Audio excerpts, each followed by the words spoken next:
Living things need food. अब जो जीव जंतु होते हैं उनको ज़िंदा रहने के लिए खाने की ज़रूरत होती है।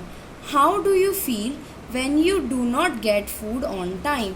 अब आपको कैसा फील होगा जब आपको खाना टाइम पर ना मिले।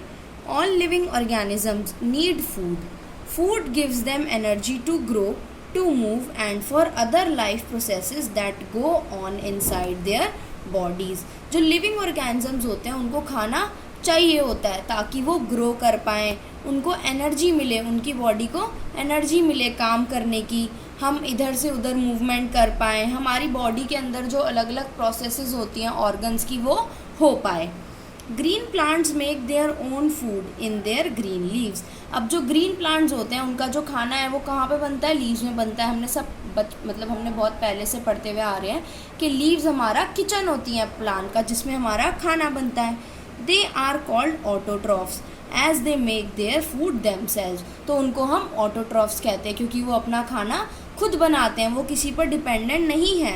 They do not move about like animals in search of food. अब प्लांट्स को आपने कभी इधर उधर जाते देखा है खाने की सर्च में? नो, क्योंकि वो अपना खाना खुद बनाते हैं। Many wild animals gate their food by killing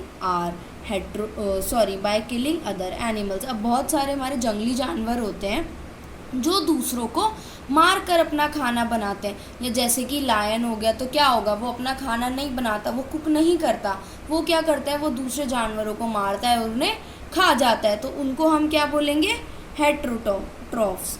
others eat only plants. और कुछ होते हैं जो सिर्फ प्लांट्स को खाते हैं, जैसे कि गोट हो गई, गोट सिर्फ प्लांट्स को खाती है ना। काऊ हो गई, काऊ सिर्फ प्लांट्स को खाती है, वो किसी दूसरे जानवर को नहीं खाती ना।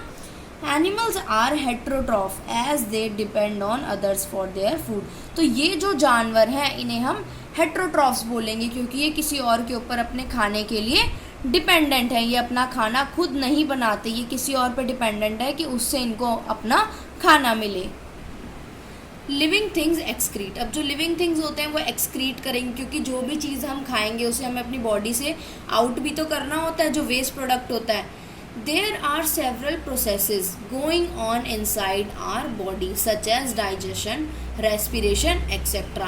अब हमारी बॉडी के अंदर बहुत सारी प्रोसेसेस हो रही होती हैं, जैसे कि डाइजेशन होती है, हम जो खाना खाते हैं वो डाइजेस्ट होता है, रेस्पिरेशन होता है, हम सांस लेते हैं। उसके अलावा भी हमारी बॉडी के अंदर बहुत सारे केमिकल चेंजेस भी अक्कर होते हैं। During these processes some water products are produce. तो इस प्रोसेस में क्या होता है कि कुछ हमारे वाटर प्रोडक्ट्स भी प्रोड्यूस होते हैं, यानी कि जैसे कि सपोज़ हमारे फूड में से क्या करा, जो हमारी बॉडी है उसने जो न्यूट्रिएंट्स वाला पार्ट था वो ले लिया, अब जो वेस्ट पार्ट है उसको तो हमारी बॉडी को एक्सक्रीट आउट करना पड़ेगा। So these are removed from our body in the form of urine, sweat and exhaled air।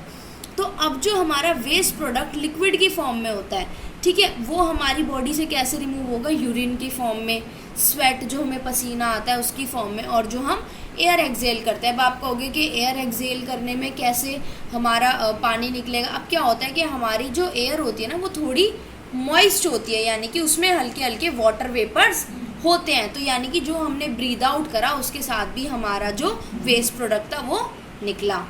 Waste product क्या होगा इसके अंदर, हमारा CO2, क्योंकि CO2 हमारे लिए यूज़फुल नहीं है। Similarly, plants also excrete water vapor and carbon dioxide from small pores called stomata present in their leaves and stem। अब ऐसे ही जैसे हम लोग करते हैं, एनिमल्स करते हैं, ऐसे ही प्लांट्स भी अपने अंदर से एक्सक्रीट करते हैं वेस्ट प्रोडक्ट को। किसकी फॉर्म में, वाटर वेपर की फॉर्म में और कार्बन डाइऑक्साइड की फॉर्म में। अब जैसे हम तो नोज से कर सकते हैं, या जैसे कि हम यूरिन जाते हैं या हमारी स्किन से होता है, तो लीव्स में किस चीज़ से होता है, लीव्स के अंदर छोटे छोटे पोर्स होते हैं, छोटी छोटी ओपनिंग्स होती हैं जिसको हम स्टोमेटा कहते हैं, तो उसमें से वो एक्सक्रीट करते हैं। Besides, some harmful substances are produced in plants as waste। अब इसके अलावा जो हमारे हार्मफुल प्रोडक्ट्स होते हैं वो भी प्रोड्यूस होते हैं वेस्ट की तरह। Some plants remove these waste products as secretion। कुछ प्लांट्स में क्या होता है कि वो इस वेस्ट प्रोडक्ट को एक सिक्रीशन की तरह निकाल देते हैं, यानी कि सिक्रीट आउट कर देना, अपनी बॉडी से निकाल देना। Others are able to store waste products in such a way that they do not harm the plant। अब कुछ प्लांट्स ऐसे होते हैं कि वो अपने वेस्ट प्रोडक्ट को स्टोर भी करके रखते हैं। ऐसे स्टोर करके रखते हैं कि वो किसी और को मतलब कि वो प्लांट को हार्म ना करे। अब जैसे हम अगर वेस्ट प्रोडक्ट को अपने घर में, सपोज़ कि हमारे घर में अगर हम डस्टबिन का जो कूड़ा है उसको स्टोर करके रखें तो हमारे घर में बीमारियाँ होंगी। लेकिन इसमें ये चीज़ है कि अगर वो प्लांट अपना वेस्ट प्रोडक्ट स्टोर कर रहा है तो वो प्रोटेक्ट करके रखेगा कि उसके प्लांट को कोई भी बीमारी ना हो या प्लांट खराब ना हो। Living things respire. अब जो लिविंग थिंग्स होते हैं वो सांस भी लेते हैं। Take a deep breath, the air you breathe in passes into your lungs.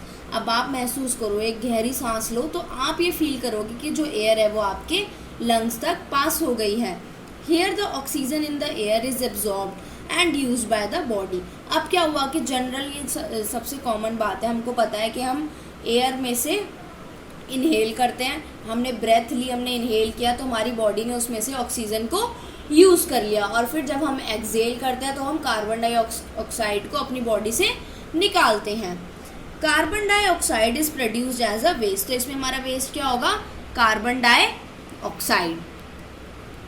When you breathe out, the carbon dioxide is expelled from your body along with the unused air. अब जब हमने breathe out करा यानी कि exhale करा तो हमारी body में से सिर्फ कार्बन डाइऑक्साइड नहीं, उसके अलावा जो भी कोई वेस्ट गैस थी या अनयूज्ड एयर थी वो भी निकल गई।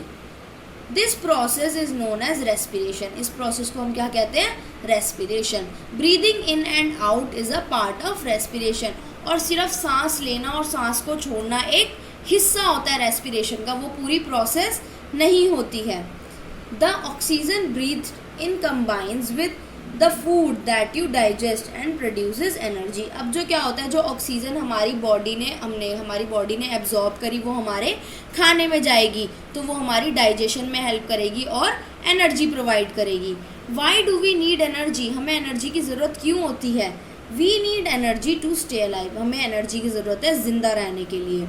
The movement of your arms and legs, the blinking of your eyes and the beating of your heart uses energy. अब जो हमारे हाथों की मूवमेंट है, हमारी जो लेग्स की मूवमेंट है, हमारा हार्ट बीट करता है, ब्लड को पंप करता है, तो इन सब चीज़ों में क्या होता है? एनर्जी लगती है। बेसिकली हम जो भी काम करते हैं हमारी बॉडी से उस चीज़ में एनर्जी लगती है। हम बोलते हैं, चलते हैं, भागते हैं, डांस करते हैं, हम कोई भी काम कर रहे हैं तो उसमें एनर्जी की नीड होती ही होती है। You use energy when you read a book, when you think and when you eat. जब आप बुक रीड कर रहे हो तब भी आप एनर्जी यूज़ करते हो, जब आप कुछ सोचते हो तब भी आप एनर्जी यूज़ करते हो, और जब आप खाते हो तब भी एनर्जी यूज़ करते हो। Oxygen is the primary need of all organism. अब जो ऑक्सीजन है वो हमारी सबसे इनिशियल, सबसे प्राइमरी नीड होती है हमारे लिए, ऑर्गेनिजम्स के लिए, क्योंकि अगर हम सांस ही नहीं लेंगे तो हम जी ही नहीं पाएंगे। सांस नहीं लेंगे ना हम खा पाएंगे, ना हम कुछ पी पाएंगे, ना कुछ कर पाएंगे। Living organism respire all the time. अब जो लिविंग ऑर्गेनिजम्स होते हैं वो पूरे टाइम रेस्पायर करते हैं। अब ऐसा तो नहीं होता ना कि हम 1 घंटा सांस लेते हैं फिर 10 मिनट का ब्रेक लेते हैं, नहीं ना, ऐसा नहीं होता। हम कॉन्टीन्यूस रेस्पायर करते रहते हैं। All land animals breathe in oxygen from the air. अब जितने भी लैंड एनिमल्स होते हैं वो एयर में से ऑक्सीजन को ब्रीथ करते हैं। Animals like cows, dogs and birds breathe like us. अब जानवर होते हैं जैसे कि गाय हो गई, डॉग्स हो गए और बर्ड्स हो गए, ये हमारी तरह ही सांस लेते हैं। The earthworm breathe through its skin. अब जो अर्थ वॉर्म है वो अपनी स्किन के थ्रू ब्रीथ करता है, यानी कि उसके पास नोस्ट्रल्स नहीं होती है, वो अपनी स्किन के थ्रू ही रेस्पायर करता है। The cockroach breathes through several holes in its body. अब जो कॉकरोच है उसकी बॉडी में बहुत सारे होल्स होते हैं जिससे वो ब्रीथ करता है। Fish breathe the oxygen dissolve in water through their gills. अब जो फिश है वो कैसे लेती है? जो ऑक्सीजन पानी के अंदर डिजॉल्व होती है वो उसमें से ब्रीथ करती है। In plants the process of exchange of gases take place through tiny stomata in their leaves. अब प्लांट्स के अंदर जो गैसेस का एक्सचेंज होता है या हम गैशियस एक्सचेंज जिसको कहते हैं, वो किसके थ्रू होता है? वो होता है हमारे प्लांट्स के अंदर छोटे छोटे पोर्स होते हैं, लीव्स के अंदर छोटे पोर्स होते हैं जिसको हम स्टोमेटा कहते हैं, तो उसके थ्रू हम अपनी गैसेस को एक्सचेंज कर पाते हैं plants. You know that plants take in carbon dioxide for photosynthesis during the day and give out oxygen. अब दिन के टाइम पे क्या होता है, जो प्लांट्स होते हैं वो फोटोसिंथेसिस के लिए कार्बन डाइऑक्साइड को यूज़ करते हैं और ऑक्सीजन को रिलीज़ करते हैं। Respiration in plants take place day and night. अब जो रेस्पिरेशन है वो प्लांट्स के अंदर दिन और रात दोनों टाइम होती है। जैसे हम डेली सांस लेते हैं दिन रात कभी भी हो, हमेशा ब्रीथ करते रहते हैं, ऐसे ही प्लांट्स भी हमारा रिस्पायर करते हैं। During the day the amount of oxygen given out by them during photosynthesis is more than the amount of oxygen used up in the respiration. So during the day plant supply oxygen to air. अब दिन में क्या होता है, अभी हमने पढ़ा कि जो प्लांट्स हैं वो कार्बन डाइऑक्साइड को एब्जॉर्ब करते हैं, यानी कि बेसिकली आप ये लगा लो कि हमने जो कार्बन डाइऑक्साइड रिलीज़ करी वो प्लांट्स ने यूज़ कर ली फोटोसिंथेसिस के लिए, और उन्होंने जो ऑक्सीजन रिलीज़ करी उससे हमने ब्रीथ कर लिया। तो इससे क्या होता है, जो हमारा अमाउंट ऑफ ऑक्सीजन होता है फोटोसिंथेसिस के टाइम पे वो ज़्यादा होता है, क्योंकि प्लांट्स हमारा ऑक्सीजन कॉन्टीन्यूसली रिलीज़ करते जा रहे हैं, हमें मिल रहा है। और रात को क्या होता है, रात को वो भी ऑक्सीजन यूज़ करते हैं और कार्बन डाइऑक्साइड रिलीज़ करते हैं। नेक्स्ट आता है स्पीशीज़। अब स्पीशीज़ क्या होता है, you come across various kinds of organisms in your surrounding. अब आप अपने आसपास बहुत सारे अलग अलग तरीके के ऑर्गेनिजम्स को देखते होंगे। आर दे ऑल अलाइक, क्या वो सारे सेम होते हैं? Certainly not. A dog differs from a cat from a pig and a pig from a goat. अब क्या सारे सेम होते हैं? नहीं, डॉग अलग होता है कैट से, कैट पिग से अलग होती है, पिग गोट से अलग होता है। इवन हर एक ह्यूमन बीइंग भी अलग होता है। अब जैसे आपके घर में फैमिली मेम्बर्स है, क्या आप सब सेम दिखते हो? नहीं, आप सब अलग अलग दिखते हो। हाँ, वो अलग बात है, अगर आपके घर में कोई ट्विन्स हो तो आप सेम दिख सकते हो, बट माइनर सा डिफरेंस यूजुअली रहता है। Each kind of organism has many individuals which are similar to each other. अब जो हर ऑर्गेनिज्म का जो काइंड होता है उसके बहुत सारे इंडिविजुअल्स ऐसे होते हैं जो उससे सिमिलर दिखते हैं। सिमिलर दिखना और बिल्कुल कॉपी दिखना अलग होता है। सिमिलर होता है कि कुछ फीचर्स मैच करते हैं, और कॉपी होता है कि बिल्कुल एग्जैक्टली वो वैसे ही दिख रहे हैं, जो नॉन लिविंग थिंग्स में होती हैं चीज़ें। These individuals may differ slightly, but their form, habit and behavior are almost the same. ये इंडिविजुअल थोड़ा अलग दिख सकते हैं, लेकिन उनका जो हैबिट है, जो बिहेवियर है वो सेम होता है। अब जैसे डॉग्स हैं, डॉग्स हमारे चाहे दिखने में लोगों पर उनकी हैबिट सेम है, वो सब बार्क करते हैं, है ना, सब अपनी टेल वेव करते हैं, तो क्या उनका बिहेवियर तो सेम ही है ना। Such a group of similar living organisms is known as species. तो ये जो हमारा ग्रुप होता है एक ऑर्गेनिजम्स का जो सिमिलर दिखते हैं, इनको हम स्पीशीज बोलते हैं। The members of a species have similar body parts, live in the same habitat, eat the same kind of food and reproduce among themself. अब जो स्पीशीज़ के मेंबर्स होते हैं, जैसे कि हम एग्जांपल अब डॉग का ले रहे हैं, तो डॉग से कंटिन्यू करते हैं कि डॉग जो है वो अपनी ही स्पीशी के अंदर रहेगा, वहीं पर ही जो वो खाते हैं वो भी वही खाएगा, जो उनकी हैबिटेट होगी वो वैसे ही रहेगा, जो उनका बिहेवियर होगा वो भी वैसे ही रहेगा, और जैसे वो रिप्रोड्यूस करते हैं वो भी वैसे ही रिप्रोड्यूस करेगा। A horse will always reproduce horse's. अब जो हॉर्स है वो हमेशा हॉर्स को ही जन्म देगा, हॉर्स कभी डॉग को या फिर किसी किटन को तो जन्म नहीं दे सकता। It can not produce an elephant, वो एलिफेंट को जन्म नहीं दे सकता, हॉर्स हमेशा हॉर्स को ही जन्म देगा।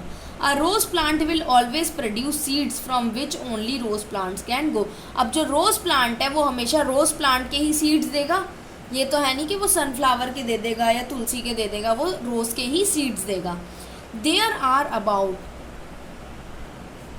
16 lakh species of animals and 4 lakh species of plants in the world. अब वर्ल्ड के अंदर हमारी कितनी स्पीशीज़ हैं एनिमल्स की? 16 लाख स्पीशीज़ हैं, यानी कि हमने बहुत सारी तो देखी ही नहीं है आज तक, जो हमें सिर्फ वाइल्ड जो कहते हैं ना फॉरेस्ट वगैरह में पाई जाएंगी, वहाँ पे मिलेंगी, जो हमारा वाइल्ड लाइफ होता है वहाँ मिलेंगी। नॉर्मली जहाँ हम रहते हैं वहाँ हम कभी देख भी नहीं पाएंगे, इवन शायद कोई एक इंडिविजुअल पर्सन या कोई भी पर्सन देख ही नहीं पाएगा इतनी सारी स्पीशीज़। और प्लांट्स की कितनी स्पीशीज़ है? 4 लाख स्पीशीज़ वर्ल्ड के अंदर।